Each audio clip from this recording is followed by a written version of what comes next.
பாருங்க, நம்ம இந்த வருஷம் ஆரம்பத்தில் ஆண்டவர் நீங்கள் ராஜரீகமான ஆசாரிய கூட்டமாக இருக்கிறீர்கள் என்று ஆண்டவர் நமக்கு வாக்குத்தத்தமாக கொடுத்திருக்கிறார். அந்த ராஜரீகம் அப்படிங்கிற ராயல் பிரிஸ்ட்ஹுட் அப்படிங்கிற அந்த வார்த்தை எவ்வளவு உண்மை உள்ளது என்பதை ஆண்டவர் நமக்கு நிரூபிக்கிறார். நம்ம எல்லாம் ஒரு உயர்ந்த அந்த அந்தஸ்தை கர்த்தர் நமக்கு ஏற்படுத்தி கொடுத்திருக்கிறார் என்பதற்கு இந்த வார்த்தை நமக்கு ஆதாரமாக இருக்கிறது. நம்ம எல்லாரையும் ஒரு உயர்ந்த அந்தஸ்தை கொடுத்திருக்கிறார்.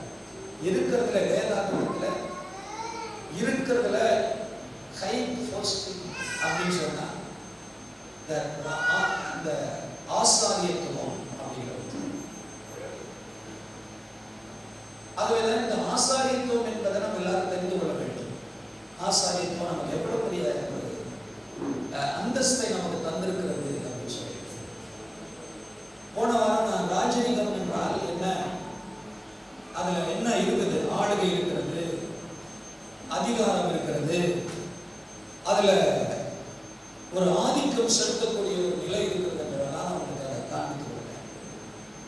இந்த ராஜரீகம் என்பது ஒரு பெரிய சிறந்தது தான். அப்போ ராஜரீக ஆசாரிய கூட்டம் அப்படின்னா ஒரு சிறந்த அந்தஸ்து. இந்த சிறந்த அந்தஸ்தை பெற்றவர்கள் தான் இங்கே உட்கார்ந்திருக்கிறீர்கள். விசுவாசம் ஹல்லேலூயா. பாருங்க, இந்த உலகத்தை ஆசீர்வதிக்கிறதுக்கு அந்த ஆசாரியத்துவத்துல தான் இருக்குது. இந்த உலகத்தை நன்மைக்கு ஏதுவாக நடத்தக்கூடிய, இந்த உலகத்துல ஆசீர்வாதமாக இருக்கக்கூடிய, வெளிச்சத்தை கொடுக்கக்கூடியது எல்லாம் அந்த ஆசாரியத்துவத்தில் இருக்கிறது. ஆகவேதான் உங்களை நான் இன்றைக்கு ஆசாரியத்துவம் என்கிற ஒன்றை நான் உங்களுக்கு காண்பித்துக் கொண்டு வருகிறேன். நீங்க அதை புரிஞ்சுக்கணும் அப்படிங்கிறத நான் சொல்ல போகிறேன். ஏன்னா பழைய ஏற்பாட்டில் இந்த ஆசாரியத்துவம் அப்படிங்கிறத எப்படி ஆண்டவர் சொல்றார் அப்படின்னா, யாத்ராகமம் புஸ்தகம் 19ஆம் அதிகாரம் 6வது வசனத்தை பாருங்க. நீங்கள் எனக்கு ஆசாரிய ராஜ்யமும் பரிசுத்த ஜாதியுமாக இருக்கிறீர்கள். எல்லாரும் கவனிங்க. இஸ்ரவேல் மக்களை பார்த்து ஆண்டவர் சொல்லும்போது, நீங்கள் எனக்கு ஆசாரிய ராஜ்யம், kingdom of priests அப்படிங்கிறார். அதாவது ஆசாரியத்துவத்தின் ராஜ்யம், ஆசாரியத்துவம் எப்படி ராஜ்யம் பண்ணுது அப்படிங்கிறத அவர் சொல்றார். இஸ்ரவேல் மக்களுக்கு தேவையான அத்தனையும் ஆசீர்வாதத்துக்கு இந்த ஆசாரியத்துவம் எப்படி பலன் கிடைக்குது அப்படின்னா, பாருங்க, நம்ம பார்க்கிறோம், ஒரு ஆசிரியப்பு கூடாரத்தை கட்டுறாங்க. அந்த ஆசிரியப்பு கூடாரத்துல பிரதான ஆசாரியன் என்று ஒரு மனிதனை தேவன் நியமிக்கிறார். அது நமக்கு ஆரோன் என்று நல்லா தெரியும். அவருக்கு நல்ல வஸ்திரம் போட்டிருப்பாங்க. அவருடைய நெற்றியில பரிசுத்தம் என்று இருக்கும். அவருடைய மார்ப கற்களால அவர் ஒவ்வொரு நாமத்தையும், அதாவது யாக்கோபினுடைய 12 கோத்திரத்தையும் இந்த கற்கள் எழுதியிருப்பாரு. அவர் தான் பிரதான ஆசாரியன் அப்படின்னு சொல்லுவாங்க.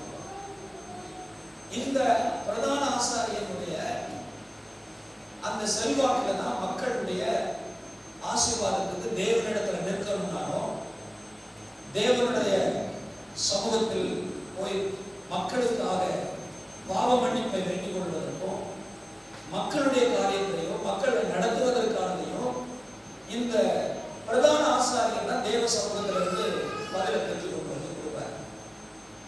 பாவ மன்னிப்புக்காக ஒரு ஆட்டை பூச்சி போனா அந்த ஆசாரியை கொண்டு போய் அதை பலி செலுத்தி மகா பரிசுத்த ஸ்தலத்தில் இருக்கிற அந்த தேவனுடைய உடன்படிக்கை பற்றி இருக்கிற கிருபாசனம் இருக்கிற இடத்துல கொண்டு போய் ரத்தத்தை தெளித்து பாவ மன்னிப்புக்குரிய அதை காரியங்களெல்லாம் அதை பெற்று அதை அங்கே கொண்டு போய் செலுத்திட்டு வந்ததுனால பாவ மன்னிப்பு வந்தாச்சு அப்படின்னு சொல்லி இவங்க எல்லாம் போவாங்க. இப்படிப்பட்ட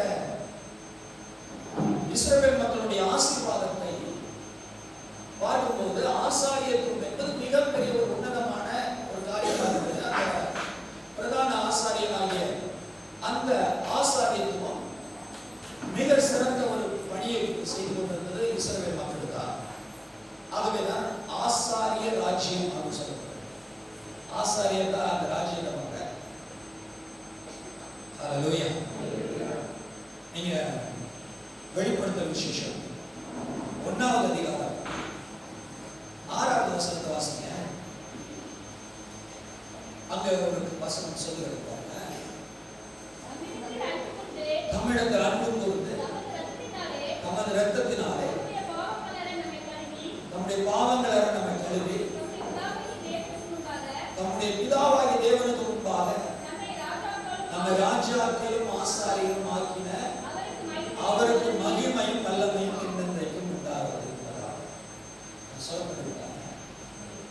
நம்மிடத்தில் அன்பு கூர்ந்து தமது இரத்தத்தினாலே தம்முடைய பாவங்களை நம்மை கழுவி நம்முடைய பிதாவாகிய தேவனுக்கு முன்பு நம்மை ராஜாக்களும் ஆசாரியரும் ஆக்கினார். அப்போ தேவன் இயேசு கிறிஸ்துவின் ரத்தத்தை கொண்டு கழுவி நம்ம எல்லாரையும் ஆண்டவர் இப்பொழுது என்ன பண்ணிருக்கிறாரா, புதிய ஏற்பாட்டுல புது உடன்படிக்கையில நம்ம எல்லாரையும் ஆசாரியராக ஆக்கிக்கிறார். பழைய ஏற்பாட்டுல லேவி கோத்திரத்தில் இருக்கிறவங்க மட்டும்தான் ஆசாரியனாக முடியும். யாக்கோபினுடைய குமாரர்களில் ஒருவனாகிய லேவி கோத்திரத்தில் இருக்கிறவங்க அந்த லேவி கோத்திரத்துல பிறந்தவங்க மட்டும்தான் ஆசாரியனா இருக்க முடியும். வேற யாரும் ஆசாரியத்தை பண்ண முடியாது. ஆனா இன்றைக்கு அப்படி இல்லை. இயேசு ரத்தத்தினால கழுவப்பட்டிருக்கிற நம்ம எல்லாருமே இந்த ஆசாரியத்துவத்தை பெற்றிருக்கிறோம்.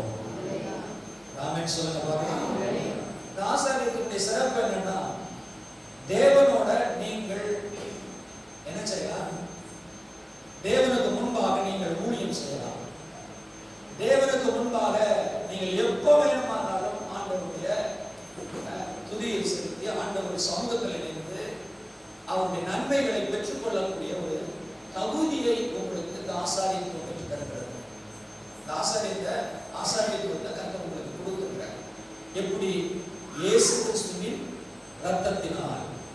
ராமன் சொல்லுங்க பாப்போம். இருக்கிற நம்ம எல்லாருக்கும் இயேசு கிறிஸ்துவின் ரத்தத்தினால கழுவப்பட்டு இந்த ஆசாரியத்துவம் அப்படிங்கிற ஒரு ரத்தம் இருக்கிறார். தேவனுக்கு முன்பாக ஊழியம் செய்வதற்கு, தேவனிடத்திலிருந்து இரக்கத்தை பெற்றுக் கொள்வதற்கு, தேவனுடைய சமூகத்தில் இருக்கிற சகாயத்தை பெற்றுக் கொள்ளுகிறதுக்கு எல்லாத்துக்குமான தகுதியை இந்த ஆசாரியத்துவம் நமக்கு பெற்றுத் தந்திருக்கிறது. அது இயேசு ரத்தம் நமக்கு அந்த ஆசாரியத்துவத்தை ஏற்படுத்தி தந்திருக்கிறது. ராமன் சொல்லலாம்.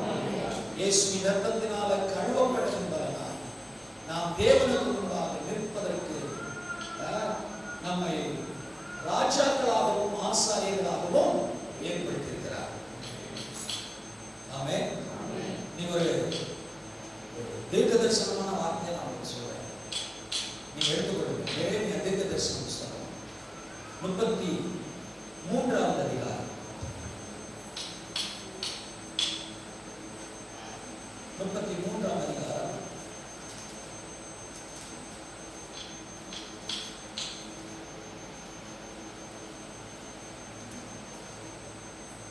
19வது வசனத்தை பாருங்க. இன்னும் எரேமியாவுக்கு கர்த்தருடைய வார்த்தை உண்டாகி அவர் குறித்த நேரத்தில் பகலும் ராவு காலமும் உண்டாகாதபடிக்கு நீங்கள் பகற்காலத்தை குறித்து நான் பண்ணின உடன்படிக்கையையும் ராக்காலத்தை குறித்து நான் பண்ணின உடன்படிக்கையும் அவமாக்கினார். அப்பொழுது என் தாசனாகிய தாவீதோடு நான் பண்ணின உடன்படிக்கையும் அவன் சிங்காசனத்தில் அரசாளும் குமாரன் அவனுக்கு இல்லாமல் போகும்படியாகவும் அவமாகும். என் ஊழியக்காரராகிய லேவியரோடும் ஆசாரியரோடு நான் பண்ணின உடன்படிக்கையும் அப்பொழுது அவமாகும். அடுத்த வசனம், வானத்து நட்சத்திரங்கள் எண்ணப்படாததும் கடற்கரை மணல் அளக்கப்படாததுமாய் இருக்கிறது போல நான் என் தாசனாகிய தாவீதின் சந்ததியையும் எனக்கு ஊழியம் செய்கிற லேவியரையும் வர்த்திக்க பண்ணுவேன் என்று கர்த்தர் சொல்லுகிறார் என்றார். அல்லேலூயா சொல்லுங்க. அதாவது என்ன சொல்ல வர்றார் அப்படின்னா, காலையும் பகலும் இரவும் எப்பவும் ஓயாதது போல அது ஓய்வானால் நான் தாவீது குடும்பத்தோட லேவி குடும்பத்தோட உடன்படிக்கை பண்ணின உடன்படிக்கையும் மாறும். எப்படி காலையும் இரவும் என்பது பகல் இரவு என்பது எப்படி அது ஓயாம அவமாக்கப்படாம அந்த உடன்படிக்கை மாறாம இயங்கிக்கிட்டே இருக்கிறோ, அதே போல தாவீது குடும்பத்திலும் ராஜாக்கள் ஓய மாட்டாங்க, லேவி குடும்பத்துல ஊழியக்காரர்கள் ஓய்ந்து போக மாட்டாங்க. இது ஓய்ந்து போகணும்னா காலையும் மாலையும் அது மாற வேண்டும். நான் சொல்றது புரியுது? அன்புக்குரியவர்களை நான் சொல்றேன், இன்றைக்கு உங்கள் ஆண்டவர் லேவி கோத்திரமாக, அதாவது ஆசாரியத்துவத்தையும் ராஜரீகத்தையும் உங்களுக்கு வச்சிருக்கிறார். ரெண்டையும் கர்த்தர் உங்களுக்கு வச்சிருக்கிறார். ரெட்டிப்பான ஆசீர்வாதம் உங்களுக்கு. பழைய ஏற்பாட்டில் பார்த்தீங்கன்னா ராஜாவா இருக்கிறவர் ஆசாரியனா இருக்க முடியாது. ஆசாரியனா ஒரு ராஜாவும் இருந்தது கிடையாது. ராஜா என்றால் யூதா கோத்திரத்தில் இருக்கிறவங்க மட்டும்தான் ராஜாவா இருக்கணும். லேவி கோத்திரத்தில் இருக்கிறவங்க தான் ஆசாரியத்துவத்தில் இருக்கணும். ஆகவே ரெண்டும் ஒரு ஆள் இருக்க முடியாது. ராஜாவும் ஆசாரியனா இருக்க முடியாது. ஆனால் இயேசுவின் ரத்தத்தினால கழுவப்பட்டிருக்கிற நீங்களும் நானும் ராஜரீகமான ஆசாரியத்துவத்தை பெற்றிருக்கிறோம். ராமன் சொல்லுங்க பாப்பா. அதனால பாருங்க, உங்களுக்கு ஆண்டவர் வாக்கு கொடுக்கிறார், உங்க சந்ததியில உங்கள இந்த ஊழியம் ஒரு நாள் மாறாது. தகப்பன் ஊழியம் பண்ணிருப்பார்னா பிள்ளைகளுக்குள்ளும் அந்த ஊழியத்தினுடைய அந்த ஆசீர்வாதம் இருக்கிறது. அந்த பணியை நீங்க நிறைவேற்றுவீங்க. விசுவாசிக்கிறீங்க? நீங்க ஆராதிச்சிருக்கீங்களா? நீங்க கர்த்தருக்கு முன்னாடி நிற்கிறீங்களா? தேவனுடைய ஆலயத்துல வந்து தேவனுடைய வார்த்தையை கேட்டு ஆராதித்து கர்த்தரை மகிமைப்படுத்திட்டு இருக்கீங்களா? இந்த சந்ததி தொடர்ந்து மாறாமல் இந்த சந்ததி தொடர்ந்து வந்துட்டே இருக்கும். உங்க சந்ததியில இனி ஆசாரியத்துவமோ உங்கள் சந்ததியில ராஜரீகமோ இனி மாறாமல் இருக்கும். புரிஞ்சவங்க மட்டும் கையை தட்டி ஆண்டவரை மகிமைப்படுத்துங்க. வார்த்தை சொல்றேன், இன்னைக்கு கர்த்தருக்கு முன்னாக நின்று ஆராதித்துக் கொண்டிருக்கிற அன்புக்குரியவர்களே, உங்கள் சந்ததியில் இனி ஆசாரியத்துவம் ஓயாது. உங்களுடைய குடும்பத்திற்குள் ராஜரீகம் ஓயாது. ஆமென். நீங்கள் செய்த பணியை உங்களுடைய பிள்ளைகளும் தொடர்ந்து செய்வார்கள். ஆண்டவர் சொன்னார் அல்லவா, 1000 தலைமுறை மட்டும் நான் இரக்கம் பாராட்டுவேன். அதனால சொல்றேன், நீங்க இப்ப ஊழியம் பண்றதும் உங்களுக்கு முன்னாடி ஒரு தகப்பனார் ஊழியம் பண்ணிருக்கிறதும் உங்கள் வாழ்க்கைய அருமையானவர்களை மாறாது. அது உங்களுக்குள்ள இருக்குது. நீங்கள் அதை செய்கிறவர்களாக கர்த்தர் உங்களை ஏற்படுத்துகிறார். சந்தோஷப்படுங்க. பாடி முடிச்சுட்டு போறது எவ்வளவு இருக்குமா? உங்க சந்ததியும் அதே அந்தஸ்துக்குள்ள கட்ட வைக்கிறார். உங்களை அந்தஸ்துக்குள்ள உயர்வுக்குள்ள வைக்கிறார். ஆகவே நீங்கள் புரிந்து கொள்ளணும், எனக்குள்ள ஒரு ஆசாரியத்துவம் வந்திருக்கிறது. நான் இந்த ஆசாரியத்துவம் எனக்கு கொடுத்திருக்கிற கர்த்தருடைய பெயர்ல ஒரு சிறப்பான அந்தஸ்தை உடையவனா இருக்கிறேன். மதிக்கத்தக்க ஒன்று என்றால் ஆசாரியத்துவம். இந்த ஆசாரியத்துவத்தை கர்த்தர் அவருடைய ரத்தத்தினால் கழுவப்பட்ட நாம் ஒவ்வொருவருக்கும் அந்த ஆசாரியத்துவத்தை கொடுத்திருக்கிறார். கிருபையாய் கொடுத்திருக்கிறார். அது மாறவே மாறாது. சொல்லுங்க பார்க்கலாம். எனக்குள்ளே ராஜரீகமான ஆசாரியத்துவம் இருக்கிறது. அது 1000 தலைமுறையானாலும் மாறாது. கர்த்தருக்கு முன்பாக நிற்பதற்கு, கர்த்தருடைய ஊழியத்தை செய்வதற்கு, கர்த்தருடைய இரக்கத்தை பெறுவதற்கு, கர்த்தருடைய தயவை பெறுவதற்கு 1000 தலைமுறை மட்டும் ஆசாரியத்துவம் என் குடும்பத்தில் உண்டு. ஆமென். இருக்கிற ஒவ்வொருவரும் பாருங்க, ஆண்டவருடைய ஆசாரியத்துவ பணிக்குள்ள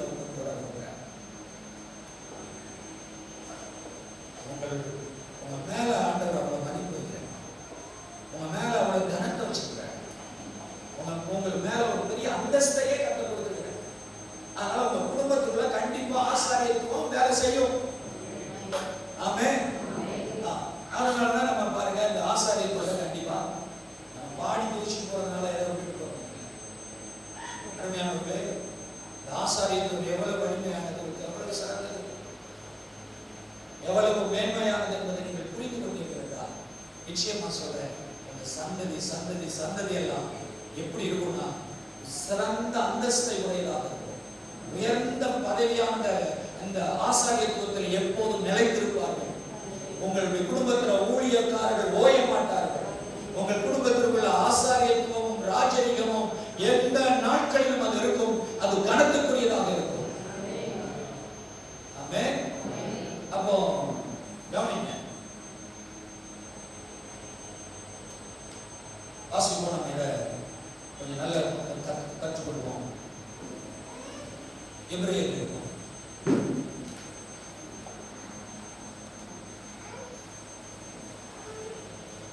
பழைய ஏற்பாடு ஆசாரியத்துவம் எப்படி கிறிஸ்துவின் மூலமாக நமக்குள்ள செயல்படுகிறது என்பதை நம்ம பார்க்க போறோம். எபிரேயர் நிருபத்தை நீங்க படிச்சாலே நல்ல ஆசாரியத்துவத்தை கற்றுக்கணும். ஆசாரியர் பணி எப்படிப்பட்டது, அது எப்படி அது பூரணமாக்குகிறது, யார் மூலமாக நாம் பூரணமாக்கப்படுறோம், யார் மூலமாக நாம் தேவனுக்கு முன்பாக நிற்க தைரியம் உள்ளவர்களா இருக்கிறோம், யார் மூலமாக நாம் தேவனுக்கு ஊழியம் செய்து குற்ற மனசாட்சி இல்லாம வாழ்றோம் அப்படிங்கிறதையும் அங்கே நமக்கு போதிக்கும். அதனால எபிரேயரை நீங்க படிச்சாலே ஆசாரியத்துவத்தை பற்றி நமக்கு சொல்லிக் கொடுக்கிறது. அதனால நம்ம அதை கற்றுக்கொள்வோம்.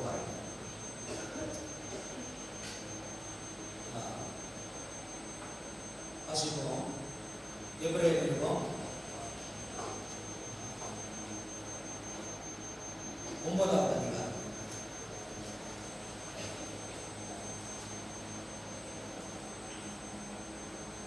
கவனிங்க, 9வது வசனத்துக்கு நான் வாசிக்கிறேன். அந்த கூடாரம் இக்காலத்துக்கு உதவுகிற ஒப்பனையாயிருக்கிறது. அதற்கேற்றபடியே செலுத்தப்பட்டு வருகிற காணிக்கைகளும் பலிகளும் ஆராதனை செய்கிறவருடைய மனசாட்சியை பூர்ணப்படுத்த கூடாதவைகளாம். நல்ல கவனிங்க, பழைய ஏற்பாட்டினுடைய அந்த ஆசரிப்பு கூடாரத்தில் ஊழியம் பண்றதும், அந்த பழைய ஏற்பாட்டில் காணிக்கை பலிகள் செலுத்தப்பட்டதும் என்னவா, அவர்களுடைய மனசாட்சியை பூரணப்படுத்த கூடாதவைகளா. நல்ல கவனிச்சுவாங்க, பழைய ஏற்பாட்டினுடைய அந்த நியாயப்பிரமாணத்தின் கீழ் இயங்கிக் கொண்டிருந்த ஆசாரியத்துவம்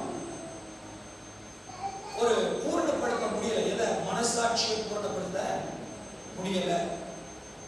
ஆகவே தான் நம்ம பார்க்கணுங்க, அது இக்காலத்துக்கு உதவுகிற ஒரு ஒப்பனை. அது ஒரு மாதிரியை காண்பிக்கிறதுக்கு, இந்த மாதிரி அப்படின்னு சொல்றதுக்கான ஒரு ஒப்பனையாக தான் அது வைக்கப்பட்டிருந்தது தவிர, அதுல பண்டிகை கொண்டாடுறது, அதனுடைய பண்டிகையை எடுத்து இன்னைக்கு சொல்லி கொடுக்கிறது, அந்த மாதிரி அங்க இருக்கிற எடுத்து இன்னைக்கு பின்பற்றி கொடுக்கிறது நமக்கு ஒரு இது கிடையாது. அதெல்லாம் ஒரு மாதிரி, இந்த மாதிரி அப்படிங்கிறதுக்கு தான், இந்த சாயல் அப்படிங்கிறதுக்காக தான். ஆனா இன்னைக்கு எடுத்து பாருங்க, பொங்கலை கூட என்ன பண்ணிட்டு இருக்கிறாங்கன்னா, அது பழைய பாட்டில் சொல்லப்பட்டிருக்கு, அறுப்புக்கார பண்டிகை, அதெல்லாம் நம்ம கொண்டாடணும் அப்படின்னு இன்னைக்கு பெரிய பெரிய ஆட்கள் கொண்டாடி இருக்காங்க. நான் சொல்றேன், இது எல்லாமே பாருங்க ஒரு நிழலாட்டமாக சொல்லப்பட்டது, ஒரிஜினலா கொண்டாடி இருக்கிறாங்க. நான் சொல்றேன், கொலோசியர் நிருபத்தை நீங்க பாருங்க. கொலோசியர் நிருபத்தை நம்ம பார்ப்போம்னா, இது ஒரு தேவையற்ற ஆராதனை அப்படிங்கிறாங்க. பவுல் சொல்றாரு, இது பொங்கல், தீபாவளி பண்டிகை, இதெல்லாம் நீங்க கொண்டாடுறதுக்கு கிறிஸ்துவத்துல வந்துச்சு. ஆனா இதெல்லாம் பாருங்க, உங்களை பூர்ணப்படுத்தாததுனால தான் அதுல இருந்து வெளியே வந்தோம். இயேசு அதுல இருந்து நம்ம வெளியே கொண்டு வந்தார். அப்படி அன்னைக்கு அந்த பண்டிகைகளும் அன்னைக்கு இருக்கிறதான சடங்காச்சாரமான கூடாரங்களும் இருந்து பூரணப்படுத்திருக்குமானால், அதையே இன்னைக்கு நம்மளும் ஃபாலோ பண்ணிட்டு இருக்கணும். அது பூர்ணப்படுத்தாததுனால தான், மனசாட்சியை பூர்ணப்படுத்த கூடாததா இருந்ததுனால தான் மாத்திட்டாங்க. அப்ப பாருங்க, நான் வாசிக்கிறேன் கொலோசியர் நிருபத்தை பாருங்க.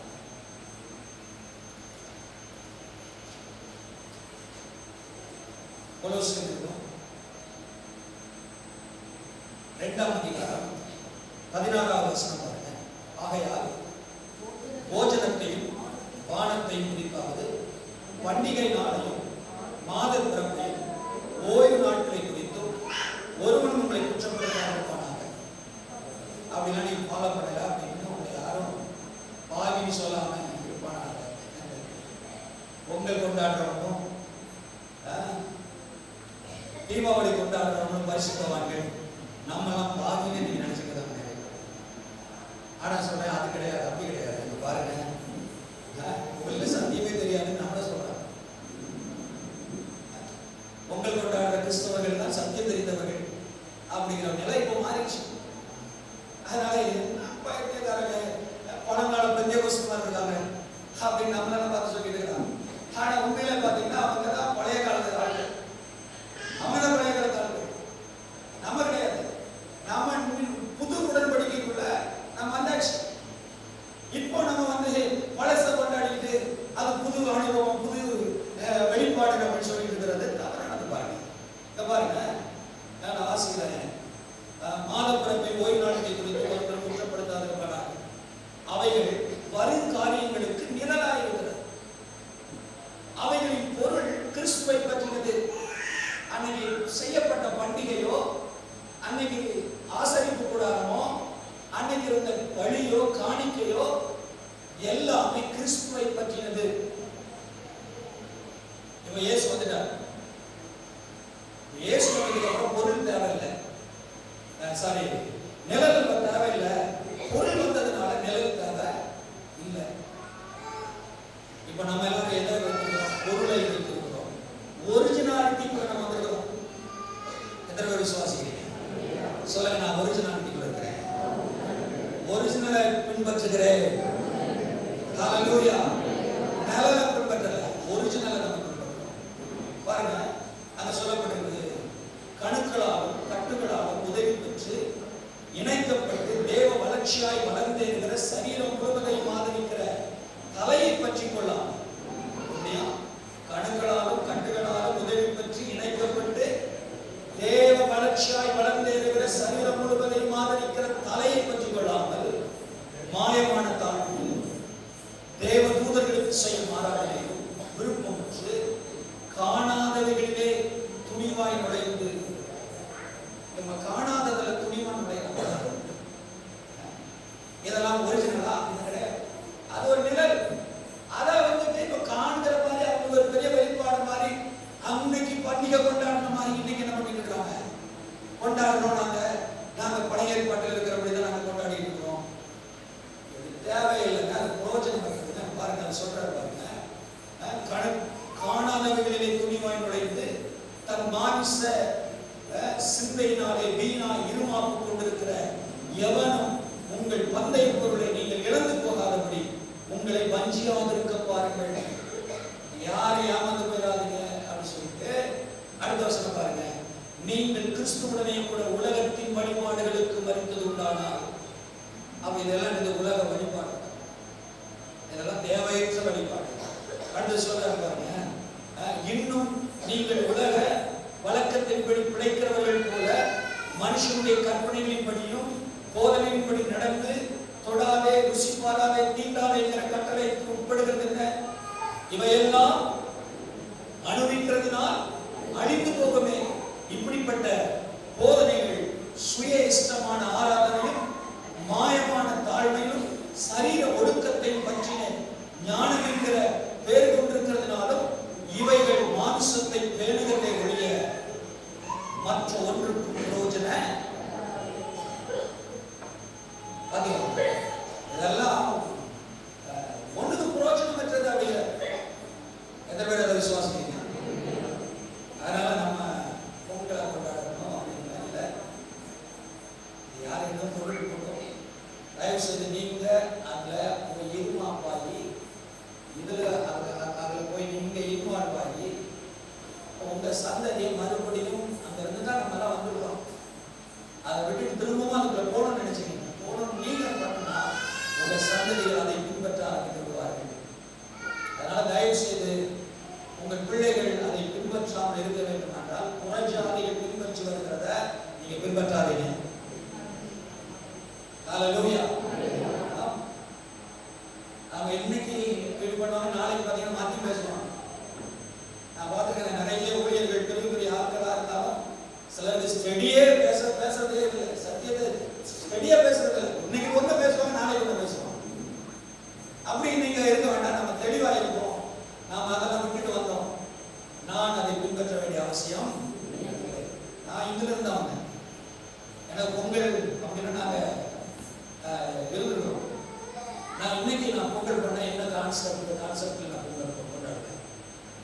கர்த்தரை மகிமைப்படுத்துவேன். அன்னைக்கு இருந்த மாதிரி தான் எனக்கு உண்டா எண்ணங்கள் வரலாம். இன்னைக்கு நான் புகழ் விடுவதா இருந்தா அதனால கர்த்தருடைய பிள்ளைகளை விட்டு வந்ததை மறுபடியும் திருப்பறதுக்கு பார்க்கிற போது நீங்கள் அதுல நீங்க என்ன செய்யாதீங்க, உடன்படாதீங்க. அந்த நாட்களை நீங்கள் விட்டு ஓய்வுகள், அந்த காரியங்களை விட்டு ஓய்ந்து நீங்கள் என்ன பண்ணுங்க, கர்த்தருக்குள் இளைப்பாறுதலான வாழ்க்கை வாழக்கூடாது. சந்தோஷப்படுறீங்களா? அப்ப நம்ம மறுபடியும் வருவோம். பேதுரு சரி எபிரேயர் நிருபத்துக்கு வருவோம். எபிரேயர் நிருபத்தை பாருங்க, 9ஆம் அதிகாரம். 9ஆம் அதிகாரத்துல இதெல்லாம் ஒரு கூடாரத்தை தான் இது ஒப்பணும். பண்டிகை நிலவு எல்லாமே கிறிஸ்துவ பற்றின ஒண்ணுதான். இப்ப நம்ம கிறிஸ்துவுக்குள்ள வருவோம் பாருங்க. 11வது வசனத்தை பாருங்க, 9-11. கிறிஸ்துவானவர் வரப்போகிற நன்மைக்குரிய பிரதான ஆசாரியராய் வெளிப்பட்டு கையினால் செய்யப்பட்டதாகி இந்த சிருஷ்டி சம்பந்தமான கூடாரத்தின் வழியாக அல்ல, பெரிதும் உத்தமமான கூடாரத்தின் வழியாயும் வெள்ளாட்டுக்கடா இளங்காலை இவைகளுடைய இரத்தத்தினால் அல்ல, தன்னுடைய சொந்த இரத்தத்தினாலும் ஒரே தரம் மகா பரிசுத்த ஸ்தலத்துக்குள் பிரவேசித்து நித்திய மீட்பை உண்டு பண்ணினார். அல்லேலூயா.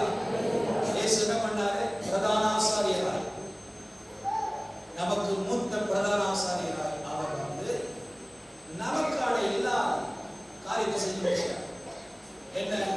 அவரே பலியாகி அவருடைய இரத்தத்தை கொண்டு வந்து மகா பரிசுத்த ஸ்தலமாகிய ஆமென் அதுக்குள்ள பிரவேசித்து நித்திய மீட்பை நமக்காக உண்டு பண்ணினார். எல்லாரும் சொல்லுங்க, எனக்காக இயேசு நித்திய மீட்பை உண்டு பண்ணினார். அவருடைய ஒரே பலியினாலே, அவருடைய ஒரே சொந்த இரத்தத்தினாலே நித்திய மீட்பை எனக்கு உண்டு பண்ணினார். ஆமென். உங்களுக்கான எல்லா மீட்பும் இந்த இரத்தத்தினால உண்டாயிடுச்சு. இரத்தத்துல வந்துச்சு. அடுத்தது பாருங்க, அது எப்படி?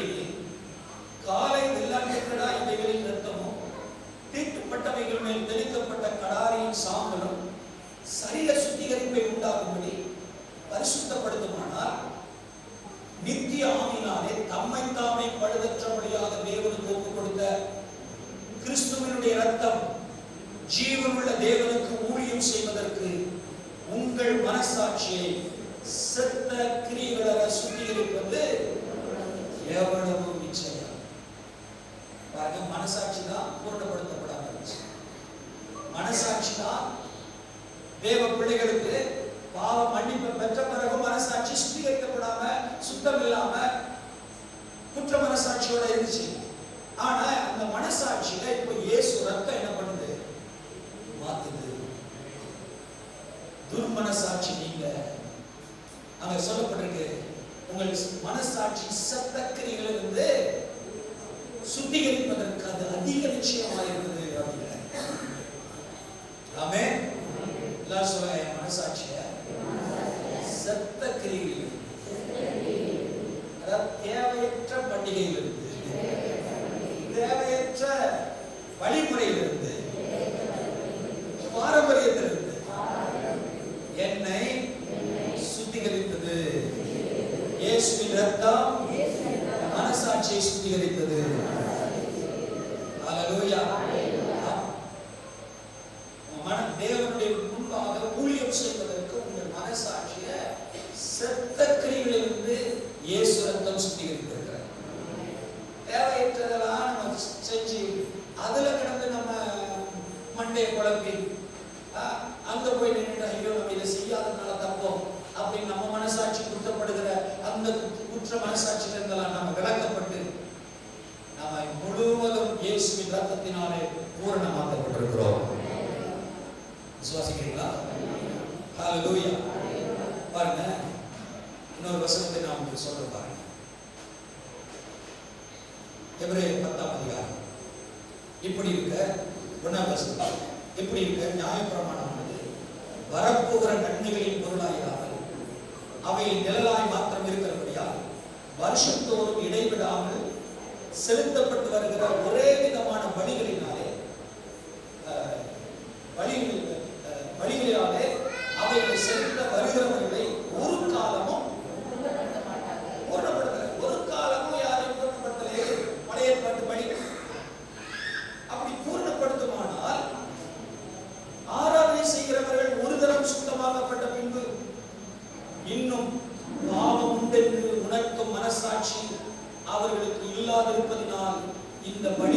செலுத்துகிறது நிறுத்தப்பட்டிருக்கும் அல்லவா.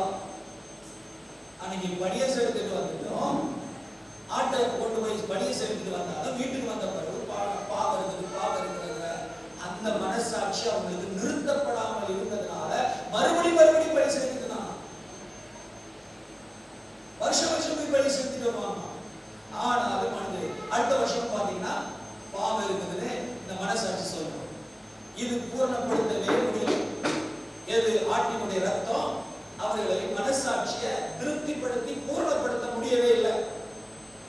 அதனால பாருங்க அடுத்த வருஷம் பாருங்க, அப்படி நிறுத்தப்படாதபடியால் பாவங்கள் உள்ளிருந்து அவைகளினாலே வருஷந்தோறும் நினைவு கூறுதல் உண்டாயிருக்கிறது. அல்லாமலும் காலை வெள்ளாட்டுக்கடா இவர்களுடைய ரத்தம் பாவத்தை நிவர்த்தி செய்ய மாட்டாது. ஆகையால் அவர் உலகத்தில் பிரவேசித்த போது பலியையும் காண்கையும், அதனாலதான் இயேசு பலியையும் காணிக்கையும் பண்டிகையும் அவர் செய்யல. ஹல்லேலூயா. அதனாலதான் உலகத்தில் அவர் பிரவேசித்த போது பலியையும் காணிக்கையும் விரும்ப இல்லை. அப்போ மனசாட்சி அப்பப்போ மக்களுக்கு குற்றப்படுத்தினே இருந்துச்சு. பழைய ஏற்பாட்டு ஆட்டினுடைய ரத்தம் அங்க இருக்கிற விசுவாசிகளுக்கு மனசாட்சியை போய் ஒன்றும் டச் பண்ணவே இல்லை. அவன் மனசாட்சியை போய் ஏதாவது மாற்றவே இல்லை. மனசாட்சியில போய் ஒரு அழுத்தம் தான் இருந்துட்டே இருந்துச்சு, அது மாறவே இல்லை. ஆனா என்ன நடந்தது பாருங்க. இப்போ வாசிப்போம், நம்ம பார்ப்போம் 10ஆம் அதிகாரத்துல 14வது வசனத்தை பாருங்க. ஏனெனில் பரிசுத்தமாக்கப்படுகிறவைகளை ஒரே படியினாலே இவர் என்றென்றைக்கும் பூரணப்படுத்தியிருக்கிறார். பரிசுத்தமாக்கப்படுகிறவைகளை யார் பரிசுத்தமாக்கப்பட வேண்டியவங்க? நம்மை பரிசுத்தமாக்கப்படுகிறவைகளை எல்லாம் என்ன பண்ணாங்க? ஒரே படியினால இவர் என்றென்றைக்கும் பூரணப்படுத்தியிருக்கிறார். பூரணப்படுத்த முடியாததெல்லாம் பூரணப்படுத்துறது யார் அப்படின்னா இயேசு. நம்ம மனசாட்சி பூரணப்படாததெல்லாம் இயேசு ரத்தம் பூரணப்படுத்தினது. இயேசு ரத்தம் நம்ம மனசாட்சி வந்து கழுவிச்சு. பாவத்தை கழுவுனது மட்டும் இல்ல, அங்க அழுத்திக்கிட்டு இருந்த, குத்திக்கிட்டு இருந்த, உணர்த்தி ஓயாம நம்ம பாவி சொல்லிட்டே இருந்த அதை முற்றிலும் மாற்றி நம்ம மனசாட்சியை பூரணமாக்கி விட்டார். விசுவாசம். இப்ப நம்ம ஒவ்வொரு நாளும் பாவின்னு சொல்லிட்டு இருக்கிறது இல்லை. ஏன் நம்ம பாவின்னு சொல்லிட்டு இருக்கிறது இல்லை? பாவ உணர்வு யாருக்குள்ளெல்லாம் குற்ற உணர்வு இருந்துகிட்டே இருக்குதோ அவர்களுக்கெல்லாம் இனி பழி செலுத்த வேண்டியது இருக்குது. ஆனா எப்போ பூரணமாகுதோ அப்போ பலியினுடைய அந்த பழி செலுத்துதல் இல்லாமல் போகிறது. ஆமென். ஆகவே பாருங்க, இனி ஒரு தடவை இயேசு வந்து பலியாக மாட்டார் அப்படின்னு நமக்கு தெரியும். அவர் பலியாகிறது, அவர் ஒரே தரம் பலியாயிட்டார். ஆகவே நம்ம பூர்ணப்படுத்திருக்கிறார்கள் தான் விசுவாசம். பூர்ணப்படுத்துகிறது தான் ரொம்ப முக்கியம். அதை பூர்ணப்படுத்திட்டார். இயேசுவின் ரத்தம் பூர்ணப்படுத்திடுச்சு. அப்போ இன்னும் நீங்க குற்ற மனசாட்சியோட வாழ்ந்தீங்கன்னா என்ன அர்த்தம்னா, உங்களுக்கு இன்னும் இயேசுவின் ரத்தத்தை வச்சு பூர்ணப்படுத்த முடியலன்னா இன்னொரு தடவை வந்து மறித்து உங்களை கழுவி எடுக்கிறதுக்கு அவருக்கு முடியாது. புரியுதா உங்களுக்கு? ஆமென். அந்த ஒரே வழியில தான் நீங்கள் பூரணமாக்கப்பட வேண்டும். இயேசுவின் ரத்தம் ஒரு தடவை சிந்தப்பட்டுச்சு அல்லவா, அதுலதான் நீங்க பூரணமாக்கப்பட்டிருக்கணுமே தவிர இன்னும் பூரணமாக்கப்படலை என்றால் உங்களுக்காக இனி ஒரு தடவை இயேசு மரிக்க போறது இல்லை, அல்லது வேற எதுவும் பூரணப்படுத்துவதும் இல்லை. அதனால கொஞ்சம் கவனிங்க, நமக்கு ஒரு நிச்சயம் இருக்குது. இயேசுவின் ரத்தம் என்னை பூரணப்படுத்தி இருக்கிறது. ஹல்லேலூயா. இன்னும் ஒரு நல்ல அடியா ஒரு படி முன்னே சொல்ற பாருங்க. பாருங்க 10வது அதிகாரத்துல பாருங்க 18வது வசனம் பாருங்க. இவைகள் மன்னிக்கப்பட்டது உண்டானால் இனி பாவத்தின் நிமித்தம் பலி செலுத்தப்பட வேண்டியது. மன்னிக்கப்பட்டது உண்டானால் இனி பாவத்திற்கு பலி செலுத்த வேண்டிய அவசியம் விசுவாசிக்கிறீங்க? இயேசு உங்க பாவத்தை மன்னித்து உங்களுக்கு எல்லாம் பூரணப்படுத்தி உங்க மனசாட்சியை பூரணப்படுத்தி வச்சிருக்கிறாருன்னா இனி பலி செலுத்த வேண்டிய அவசியம் சொல்லுங்க. எனக்கு பலி செலுத்த வேண்டிய அவசியம் இல்லை. எனக்காக பலி செலுத்தப்பட வேண்டிய அவசியம் இல்லை. என் மனசாட்சியை தேவன் பூரணப்படுத்தி இருக்கிறார். என் பாவத்தை மன்னித்து விட்டார் என்ற பூரண நிச்சயம் எனக்கு இருக்கிறது. ஹalleluya. ஆகவே நாம் பாருங்க, நான் ஊழியம் செய்யறது எப்படின்னா, ஊழியம் செய்யறது நம்ம பாருங்க 19வது வசனம். ஆகையால் சகோதரரே, நாம் பரிசுத்த ஸ்தலத்துக்குள் பிரவேசிப்பதற்கு இயேசுவானவர் தமது மாமிசமாகிய திரையின் வழியால் புதிதும் ஜீவனுமான மார்க்கத்தை நமக்கு பாத்தீங்களா. இப்ப என்னன்னா, வழியெல்லாம் முடிச்சுட்டு எல்லாரையும் சுத்தமாக்கிட்டு புதிய மார்க்கத்தை கொண்டு வந்திருக்கிறார். அது என்ன ஒரு புதிய மார்க்கம்? பழைய மார்க்கம் என்னது? பழைய மார்க்கம் நியாயப்பிரமாண மார்க்கம். அதுல வழி செலுத்தப்பட்டு வழி செலுத்தினாலும் அவனுக்கு மனசாட்சியில மனசாட்சியை விட்டு நீக்க முடியல. பரிசுத்தமாக்கப்பட்டுங்கிற பூரணத்தில் நிச்சயத்துக்குள்ள வர முடியல. அவர் இப்போ ஒரு மார்க்கத்தை உண்டு பண்ணியிருக்கிறார். அதுதான் என்ன மார்க்கம்? விசுவாச மார்க்கம். புரிஞ்சவங்க ஒரு அழகே சொல்லுங்க பார்ப்போம். ஆமா, இதுதான் ஜீவ மார்க்கம். இதுதான் என்ன மார்க்கம்? விசுவாச மார்க்கம். இந்த விசுவாச மார்க்கத்துல என்னன்னா, இயேசு ரத்தம் என்னை குற்ற மனசாட்சியிலிருந்து நீக்கி என்னை பரிசுத்தப்படுத்தி இருக்கிறது. இந்த விசுவாச மார்க்கத்துக்குள்ள வரலன்னா நியாயப்பிரமாணத்திலே கிடக்க வேண்டாம். ஆனா இங்க இருக்கிற நாமெல்லாம் விசுவாச மார்க்கத்துக்குள்ள வந்ததுனால நமக்கு ஒரு புதிய மார்க்கம் உண்டாக்கப்பட்டிருக்கிறதை நாம் அறிந்து கொள்றோம். நம்ம மார்க்கம் விசுவாச மார்க்கம். ஆமென். எத்தனை பேர் அதை விசுவாசிக்கிறீங்க? பாருங்க, அடுத்த வசனம் பாருங்க. இந்த மார்க்கத்தின் வழியாக பிரவேசிப்பதற்கு அவருடைய ரத்தத்தினாலே நமக்கு என்ன உண்டாயிருக்குதா? ஆமென். இந்த விசுவாச மார்க்கத்துல போறதுக்கு, தைரியமா போறதுக்கு நமக்கு என்ன உண்டாயிருக்கு? ஆமா, ரத்தம் தைரியத்தை கொண்டு வந்திருக்கிறது. சொல்லுங்க, இயேசுவின் ரத்தம் புதிய மார்க்கத்தின் வழியாக போவதற்கு தைரியத்தை தந்திருக்கிறது. மார்க்கத்துல போகும்போது நமக்கு இந்த வசனம், இந்த பிரமாணத்தின்படி நம்ம செய்யலையே, இந்த பிரமாணத்தின்படி நம்ம வாழலையே அப்படின்னு நம்ம கடந்த மார்க்கத்துல, அந்த மார்க்கத்துல குழம்பிட்டு இருக்க வேண்டாம். நமக்கு ஒண்ணு இருக்குது, எனக்காக இயேசுவின் ரத்தம் சிந்தப்பட்டிருக்கிறது, அது என்னை பூரணப்படுத்தி இருக்கிறது. அந்த வழியாய் போவதற்கு எனக்கு இயேசு ரத்தம் தைரியத்தை தருகிறது என்று நீங்கள் விசுவாசத்தோடு போகலாம். ஹல்லேலூயா. இயேசுவின் ரத்தம் நமக்கு தைரியத்தை தந்திருக்கிறது. சொல்லுங்க, இயேசுவின் ரத்தம் எனக்கு தைரியத்தை தந்திருக்கிறது. நான் ஜீவ மார்க்கத்துக்குள்ள போகிறேன். நான் விசுவாச மார்க்கத்துக்குள்ள போகிறேன். ஒரு புதிய மார்க்கத்துக்குள்ள நான் போயிட்டு இருக்கிறேன். பழைய மார்க்கம் கிடையாது. இப்ப பாருங்க, அடுத்து பாருங்க 22 பாருங்க. துர்மனசாட்சி நீங்க தெளிக்கப்பட்ட இதயம் உள்ளவர்களாய், சுத்த ஜலத்தினால் கழுவப்பட்ட சரீரம் உள்ளவர்களாய், உண்மையுள்ள இதயத்தோடும் விசுவாசத்தின் பூரண நிச்சயத்தோடும் சேரக்கடவும். எங்க சேரக்கடவும்? கிருபாசன தண்டைக்கு சேரக்கடவும். ஹல்லேலூயா. கர்த்தர் சமூகத்திற்கு நாம் சேரக்கடவும். கர்த்தருடைய கிருபை நிறைந்த இடத்துக்குள்ள வரக்கடவும். எப்படி? பூரண நிச்சயத்தோடு, விசுவாசத்தின் பூரண நிச்சயத்தோடு. எப்போ இயேசு ரத்தத்து மேல உங்களுக்கு அந்த பூரணம் வருகிறதோ, இயேசு ரத்தத்தினால் உங்க மனசாட்சி பூரணமாகிறதோ, அப்போ நான் சொல்றேன், விசுவாசம் உங்களுக்குள்ள பூரணமாய் மாறுகிறது. ஆமென். ஆமா, இயேசு ரத்தத்தை நீங்க விசுவாசித்தாதான் உங்க விசுவாசம் பூரணமாகும். விசுவாசம் இருக்குனாலும் இயேசு ரத்தத்தை நீங்க விசுவாசிக்கலன்னா விசுவாசம் பூரணம் இல்லை. ஹலோ, கவனிக்கிறீங்களா? உங்க விசுவாசம் பூரணமாகுவதற்கு இயேசுவை நீங்க பூரணமா விசுவாசிங்க. இயேசு ரத்தம் உங்களுக்கு என்ன செஞ்சதோ அதை பூரணமா நடந்துங்க, விசுவாசிங்க.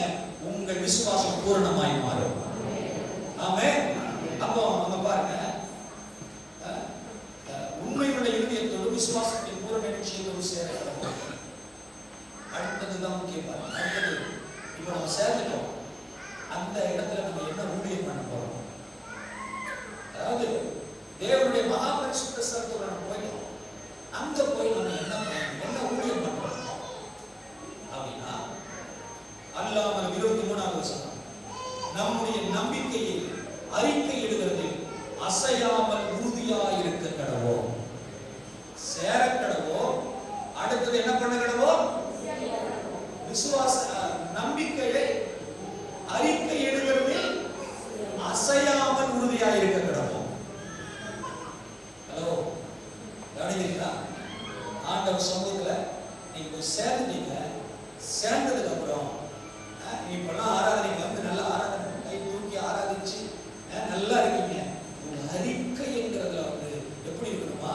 நம்முடைய நம்பிக்கையை அறிக்கையிடுகிறது அசையாமல் உறுதியாக இருக்க கடவோம். ஹல்லேலூயா. கர்த்தரை குறித்து அறிக்கையிடுகிறதுல அசையாமல் உறுதியாக இருக்கும். இயேசு நல்லவர் என்று நீங்க சொல்றீங்கன்னா அந்த அறிக்கையில அசையாமல் இருங்கள். இன்னைக்கு நல்லவர் சொல்லிட்டு நாளைக்கு கெட்டவன் சொல்லாதீங்க. கர்த்தரை சுகமாக்குகிறவர் அப்படின்னு சொன்னா, சுகமாக்கி விட்டார் என்று சொன்னா சுகமாக்குனதிலே இருங்க. இல்ல சுகமா ஆண்டு சோதிக்கிறார் சொல்றாங்க. மாத்தி மாத்தி பேசாதீங்க. பேசுற அறிக்கையில உறுதியாக இருங்க. ஏனென்றால் அதுதான் தேவ சமூகத்தில் இருக்கக்கூடிய ஊழியம்.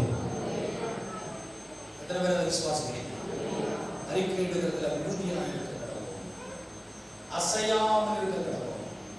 அன்புக்குரியவர்களே, ஆண்டவரின் பாவத்தை மன்னித்து என்னை பரிசுத்தப்படுத்தி என் மனசாட்சியை பூரணப்படுத்தி இருக்கிறார் என்று விசுவாசிப்பீங்கன்னா அதிலேயே உறுதியாக இருங்கள். ஏனென்றால் அதுதான் தேவன் முன்பாக நிற்கக்கூடிய ஊழியம். ஆமென். விசுவாசிக்கிறீங்களா? ஹல்லேலூயா. அப்ப நம்ம எல்லாரும் சுத்த மனசாட்சியோடு தேவனுக்கு முன்பாக ஊழியம் செய்வதற்கு தேவன் நம்மை செத்த கிரியைகளிலிருந்து நம்ம நீங்களாக்கிறார். அப்ப நம்ம பாருங்க, அறிக்கையிடுதல் உறுதியாக இருக்க கடவோம்.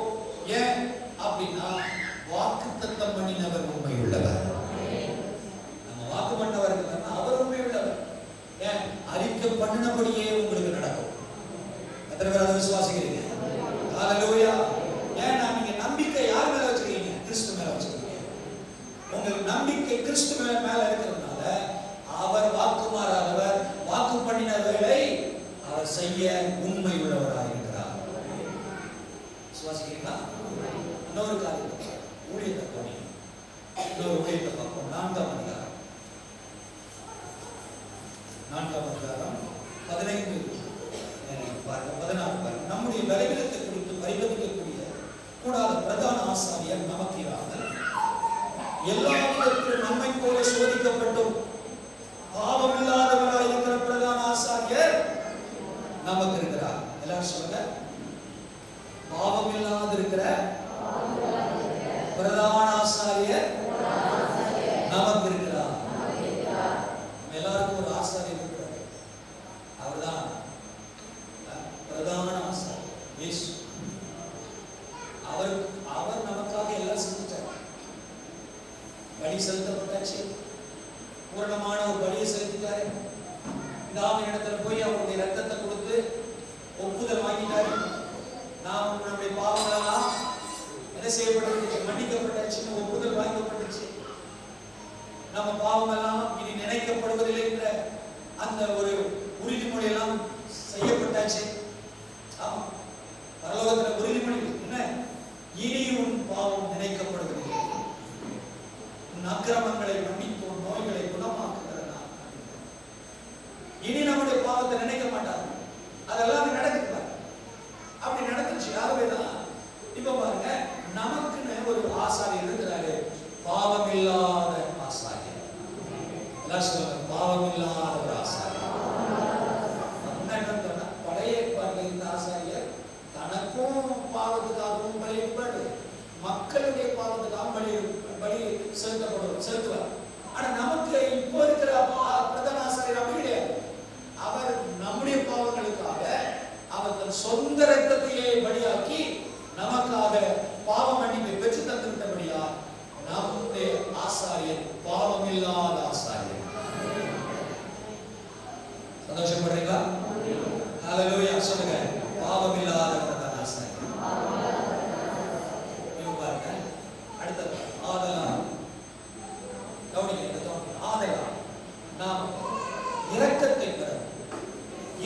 சமயத்தில் சகாயம் செய்யும் கிருபையை அடையவும் கிருபாசன தண்டையில் சேர கடவும். அடுத்த ஊழியம் என்னன்னா அறிக்கை எழுதுவது அல்ல, இன்னொரு ஊழியம் என்னன்னா இரக்கத்தை பெறவும். ஆண்டவர் சமூகத்தில் எப்போதும் இரக்கத்தை பெற்றுக்கொண்டே இருக்கவும், ஏற்ற சமயத்தில் சகாயம் செய்யும் கிருபையை அடையவும். சகாயம் அப்பப்போ வரணும்.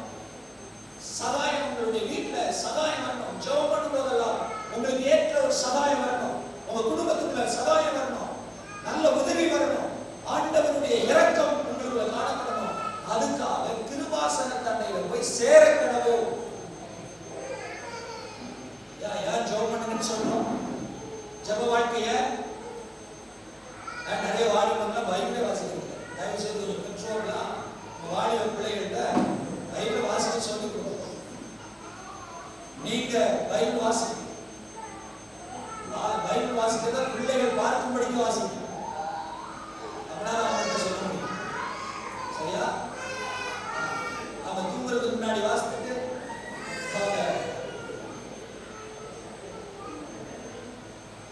பார்க்காமலே போயிட்டாங்க. நம்ம அப்பா அம்மாலாம் பைபிள் வாசிக்க மாட்டாங்க, நம்ம எப்படி வாசிக்க? நிறைய பிள்ளைங்க பிள்ளைகளுக்கு கவனிங்க. நல்ல ட்ரெஸ் போட கவனிக்கிறீங்க, நல்லா சாப்பிட்றானான்னு கவனிக்கிறீங்க, நல்ல பைபிள் வாசிக்கிறானான்னு கவனிக்கிறீங்களா, நல்லா ஜெபம் பண்றானான்னு பாக்குறீங்களா? ஜெபம் பண்ணுறதுக்கு இடம் கொடுங்க, அவங்களை சொல்லிக் கொடுங்க.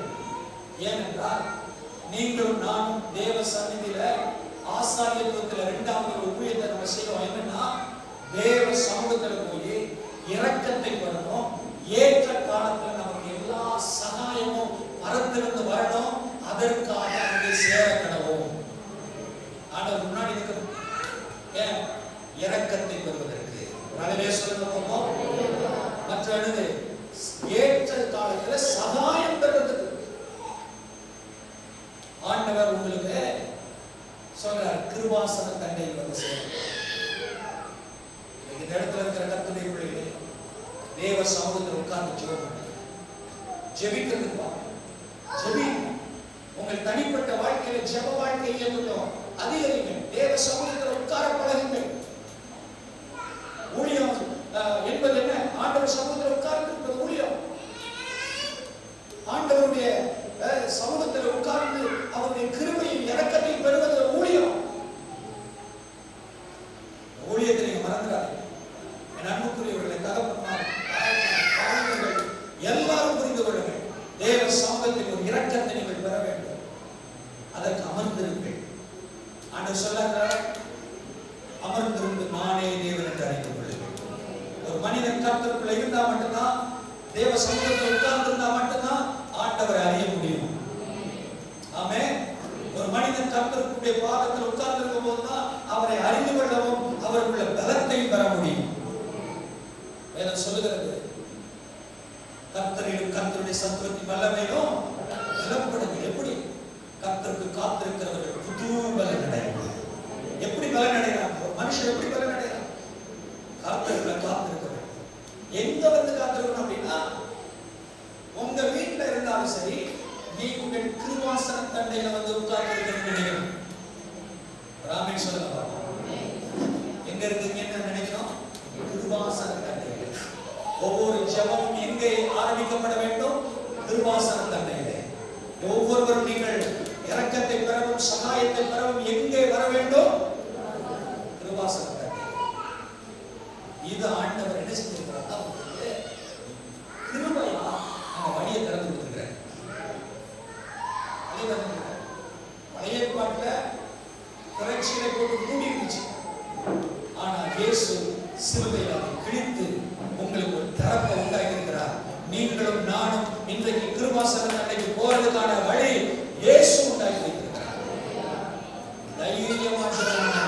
தைரியமா உட்கார்ந்துக்கலாம்.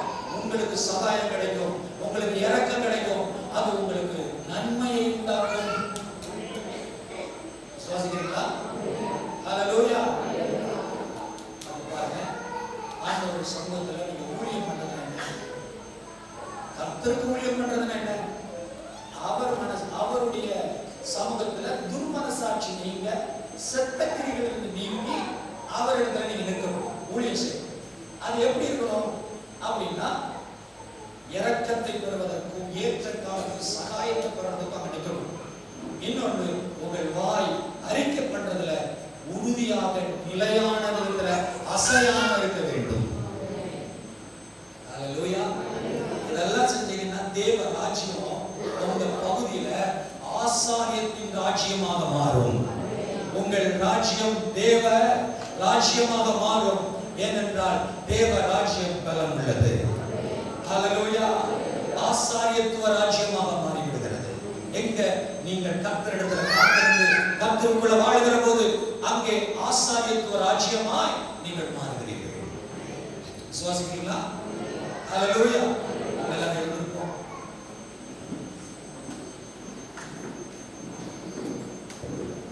ஜெபிப்போமா? எல்லாரும்